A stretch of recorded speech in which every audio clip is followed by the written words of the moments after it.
Bu qizlar Medipildan penka, mo'jizaviy penkalardan bittasi, ya'ni buni kimdir yuzini ko'p pirtirib juda ham maza qilib yurish xohlayotganlar ishlatishi kerak. Hozir nimaga ko'rsataman. Buni qo'lga olamiz. Qaranglar, qo'l yuzga surtiladi. Buni asli ishqalab yurish kerak, lekin men hozir ishqalamasdan buni bitta natijasini ko'rsatib beraman.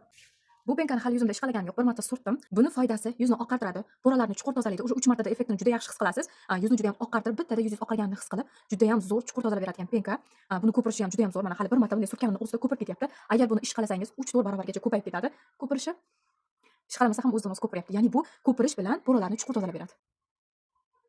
Tarkibi juda ham tabiiy, hech qanaqa allergiya toshirmaydi yuzdan. И keyin vegan sostavli bo'lgani uchun bu hamma yuzga tushib ketaveradi. Buni ishlatgandan keyin yuzda qanaqadir silliqlik sezasiz.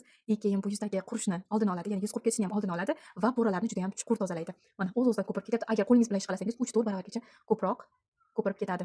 Mana hali umuman ishqalamaganman buni. Ovozi. Agar buni ishqalasa, juda ham zo'r ko'piradi. Imенно poralar bor joyini mana shunaqa ishqalab tozalash kerak. Juda ham effekti zo'r bo'lgan penka.